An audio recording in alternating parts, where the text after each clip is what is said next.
Hey, it's Mindy with Astrology by Love, here today for Aries Sun and Aries Rising's horoscope for the months of September and October. So we are going over a lunar cycle.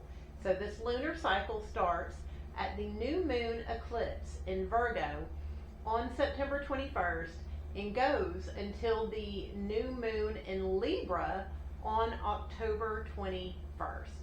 So I appreciate y'all hanging out with me today. Before we jump in, I did want to tell y'all that we have 3 outer planets this month hanging out in the background. They don't make exact contact with each other, but they are in aspect within a degree for most of the month. So this is Uranus in Gemini. It is sextiling Neptune in Aries. And Neptune in Aries is sextiling Pluto in Aquarius, and Pluto and Uranus are trining each other. Uranus in Gemini is about unexpected communication, unusual ways of thinking or communicating. Neptune in Aries is about sensitive leadership, maybe disillusioned leadership. And Pluto in Aquarius is about a revolution with the masses. And all these energies are working together in the background this month. So we will be feeling that throughout the month. I do appreciate you hanging out with me today, Aries. Please like and subscribe. I've got some cool links down below. Let's go ahead, jump in, and get started.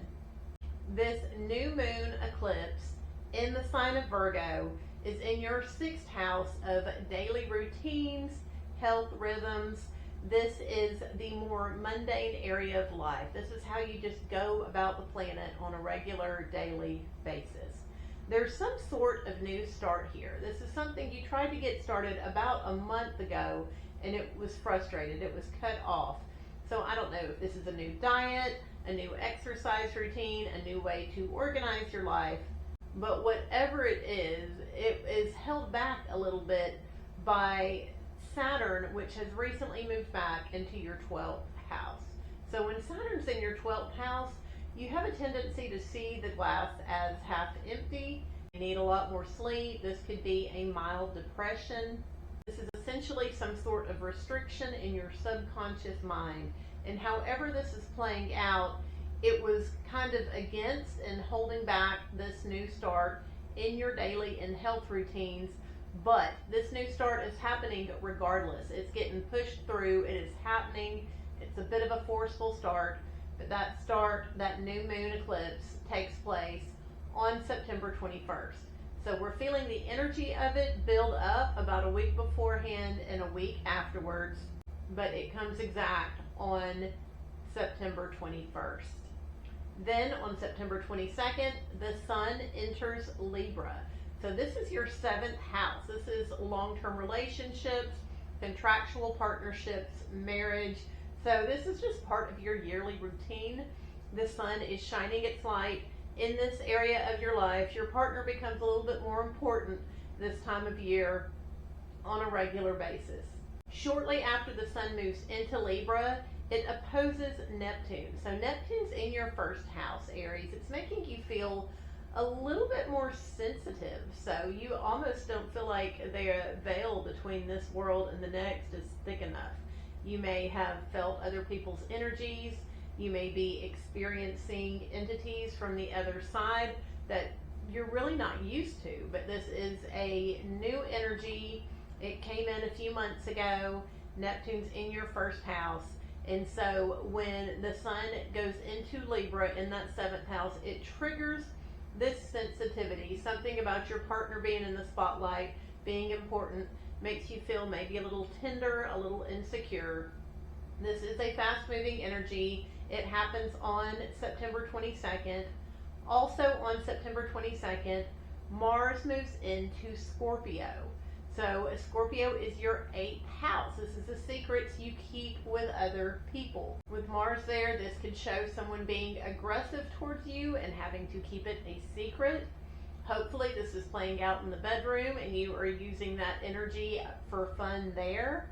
This is also very much fighting with your partner over resources, assets, keeping secrets. This could also show a bit of victimization, either towards you or your partner.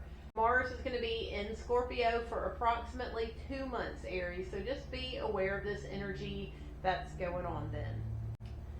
Then on September 23rd, the sun continues its trek in the sky and makes a trine to Uranus and a trine to Pluto. So this is masculine energy in general, being a little bit unpredictable with what they say, how they think, and rearranging things or controlling things with this unpredictability. So the 23rd will be a little bit of a drama day.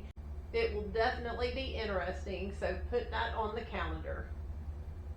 And then on September 24th, Mars in that 8th house squares Pluto. So Pluto is going through your 11th house. There's been some changes, some deep dives with your friendships recently. Mars in your 8th house squaring Pluto in the 11th. This is some kind of demeaning power struggle. Your friends are trying to control you, what secrets you keep, what secrets you don't keep, or you're trying to control your friends. This is an easy way to get triggered, to get angry. This could definitely wind up being ugly if you're not careful, Aries. So just be aware of this energy. This is a faster moving energy. We'll feel it a day or two beforehand, up to a day or two after. Mars square Pluto, though, happens on September 24th. Then after September 24th, we have a full week of no specific planetary activity. Now, stuff's going on in the world. Those outer planets are still moving. They're all going retrograde, working together. But we don't have another planetary contact until October 1st. So on October 1st, Mercury squares Jupiter. So Mercury is in that 7th house. These are your long-term partnerships, your contractual partnerships. It's a lot easier to communicate with your partners right now, to think about your partners. They're on your mind, they're on other people's minds. Mercury in that 7th house is squaring Jupiter in the 4th. So you're probably having lots of conversations, overly positive conversations about family life and partnerships right now. It probably feels like you're talking about the same thing over and over. This is a lot of communication. It is positive though, it is enjoyable. So just be aware of that, Aries. After Mercury squares Jupiter on the 1st, we have another few days with no specific planetary activity. On October 6th, Mercury enters Scorpio. So Mercury's how we think, how we speak. It moves into that 8th house. So you are going to want to communicate with your partner about these secrets y'all are keeping together. This may just be going over your resources together. This may just be talking about investments, insurance policies. It could be talking about having fun in the bedroom. Talk about that. Mercury is going to be in your 8th house for the next few weeks, Aries. So definitely lean into this energy and use it when you can. Then on October 7th, you are in the spotlight. There is a full moon in Aries. So there is going to be a little bit of tension between you and your partner, a little bit of stress. Of course, the spotlight's going to be on you. You may feel a little bit of tension and pressure that day. Also on October 7th, Mercury squares Pluto.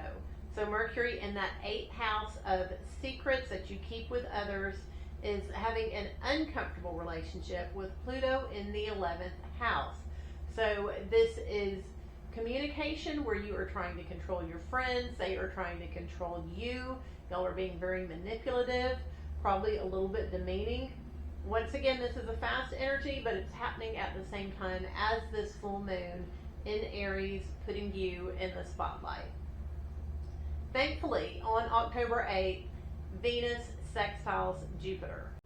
So Venus is in Virgo right now, in that 6th house of your daily routines. So it's just a little bit more enjoyable taking care of your health, going to the gym, running errands right now.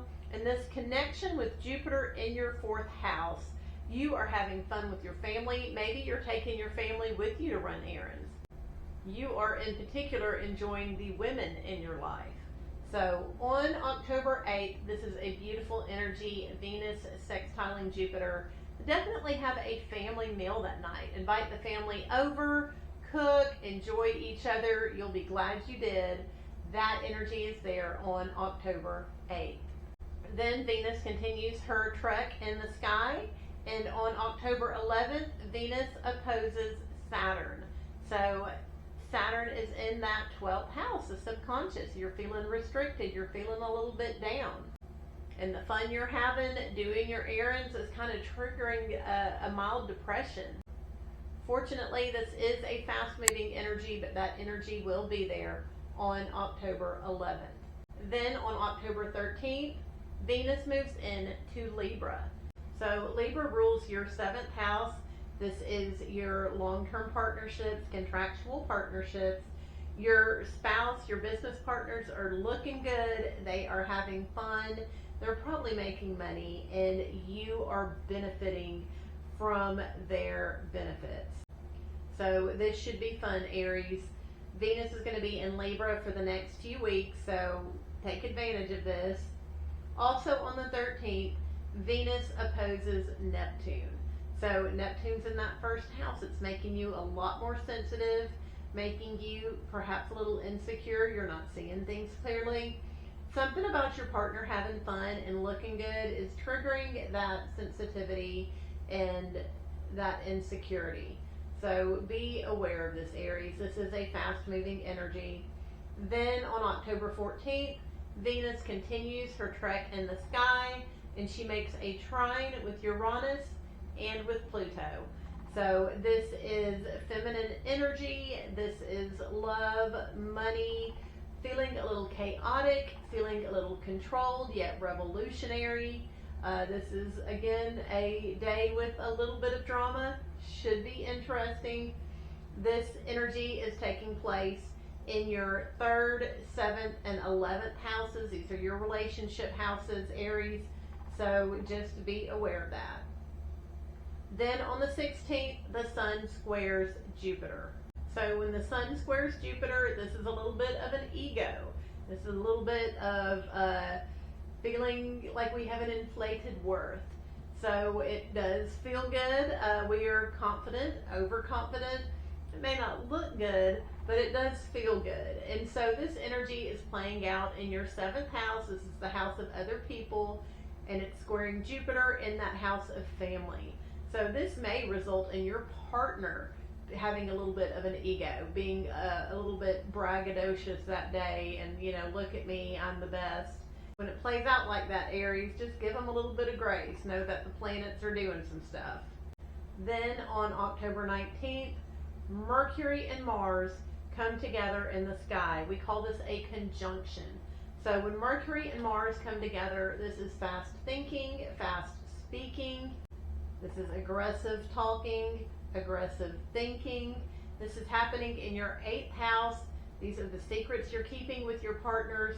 This could be a fight that day. This could be something where y'all are picking at each other. You're just thinking mean thoughts. And this is going on behind the scenes. Nobody knows about this. So be careful not to be a victim and not to be a predator, Aries. So that energy is definitely there. Fortunately, this is a fast-moving energy. That is on October 19th. Then on October 21st, we are through with one moon cycle and starting a new one. This next one is in the sign of Libra. We have a new moon on the 21st in Libra. This is your 7th house. Those long-term relationships, contractual partnerships. This is a beautiful new moon. So it is gentle, it is kind, it is positive, and this will be a pleasant new start in your relationships, Aries. So definitely look forward to that. Also, as an added bonus, I wanted to tell you that the next day on the 22nd, Neptune moves into Pisces. So you will probably be feeling this shift. So you're not going to feel as sensitive. You're not going to feel as tender. You may feel like your old self all of a sudden. Neptune is going to be in Pisces for the next few months before moving back into Aries. Take these moments to get reacquainted with the old you and enjoy Neptune in Pisces. So that is the end of this lunar cycle horoscope, Aries. I appreciate you hanging out with me. Please check those links out below. I've got the link to the free newsletter, link to readings. If you want to get a reading, please reach out. If you want to purchase a reading as a gift for somebody who has everything, that would be a good idea. Also, please like and subscribe and share these videos with people you know who may be interested in learning more about astrology and the rhythms of the universe. So thank you for hanging out with me today, Aries. I will see you again soon.